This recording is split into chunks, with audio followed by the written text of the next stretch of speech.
Hi friends, Ram और प्रिया की लड़ाई कोर्ट रूम में जारी है। मगर क्या करें, यहाँ तो प्रिया का पलड़ा भारी है क्योंकि कोर्ट ने कह दिया है कि राम को पीहू की कस्टडी नहीं मिल सकती। मगर वो बहुत आर्गुमेंट करता है और प्रिया पर चिल्लाता है, मगर वकील की दलील के आगे उसे हार माननी ही पड़ती है। मगर वो तो करता है पीहू से बेहद प्यार, इसलिए इतनी आसानी से वो कैसे मानेगा हार। इसलिए वो वकील से पूछता है कि क्या कोई ऐसा रास्ता है जिसके जरिए वो प्रिया को नीचा दिखा सके या कुछ उसे उस पर कुछ गलत एलिगेशंस लगा सके ताकि पीहू की कस्टडी उसे मिल सके।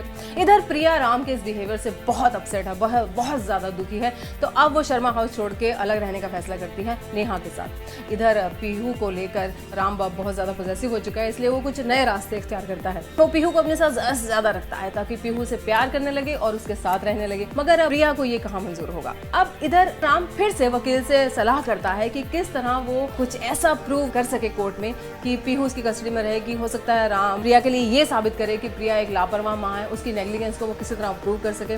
मगर अब वकील ही बता पाएंगे बेहतर कि ऐसा कुछ हो सकता है या नहीं। लेकिन माय डियर, अब दोनों की ये जंग क्योंकि छिड़ चुकी है, इसलिए जंग का क्या नतीजा होने वाला है ये तो अभी आपको पता लग ही जाएगा। मगर अब राम चलता है ऐसी चाल जिसे देखकर शायद प्रिया और ज्यादा डिस्टर्ब हो जाती है। राम अब दूसरे रास्ते इख्तियार करता है, जैसे कि अब वो प्रिया से कहता है कि पीहू क्योंकि राम कपूर की बेटी है इसलिए उसे एक बहुत बढ़िया स्टेटस की जरूरत है, एक अच्छे स्कूल की जरूरत है, अच्छी टेक केयर की जरूरत है, वो सारी फैसिलिटीज की जरूरत है और सारे सुख आराम की जरूरत है जिसकी वो हकदार है।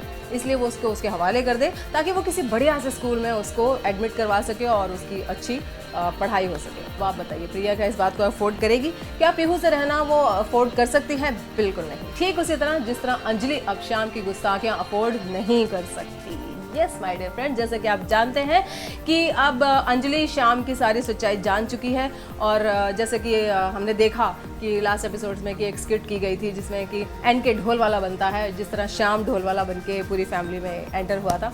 और किस तरह श्याम के रखे हुए टूटे हुए ग्लास से टकरा कर अंजलि सीढ़ियों से नीचे गिर जाती है, उसे इलेक्ट्रिक शॉक लगता है और उसका हो जाता है मिसकैरेज। और किस तरह से श्याम ने सारी की सारी पिल्स बदली थी अंजलि की, ये सब देखकर श्याम तो लगता है वहां से भागने, मगर अर्नव उसे रोक लेता है और पूरी फैमिली को बताता है कि ये सारी फुटेज जो है उसे श्याम के लैपटॉप से ही मिली है। अब ये देखकर अंजलि तो शॉक हो ही जानी है, ये तो लाजमी है। इसलिए वो श्याम के पास जाती है और उसे लगाती है जबरदस्त करारा चांट। अब पूरी फैमिली भी डिस्टर्ब है श्याम की सच्चाई को जानकर और अंजलि तो बेहद अपसेट है ही।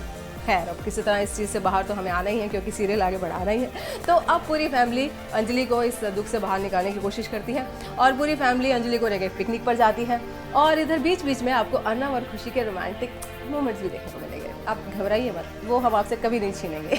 खैर अब पिकनिक पर जाते हैं और देखते हैं सलमान की फिल्म। देखा माय डियर फ्रेंड्स, जहाँ एंटरटेनमेंट का नाम आया सलमान तो आएंगे ही क्योंकि सलमान है entertainment entertainment entertainment. So my dear friends, आप भी जरूर जाइए सलमान की कोई फिल्म देख कर आए। मगर जाने से पहले मुझे इतना बताते जाए कि क्या अब राम और प्रिया की लड़ाई के बीच कौन जीतेगा, राम या प्रिया? और इधर अब अंजलि का क्या होगा? क्या वो इस दुख से बाहर निकल पाएगी? चैनल सब्सक्राइब कीजिए, like this video and leave your comment and don't forget to watch Ruby uncensored, क्योंकि कोई भी खबर मेरी नज़र से नहीं छूटी। यही तो है रूबी की खूबी, because you know very well you are watching Ruby uncensored.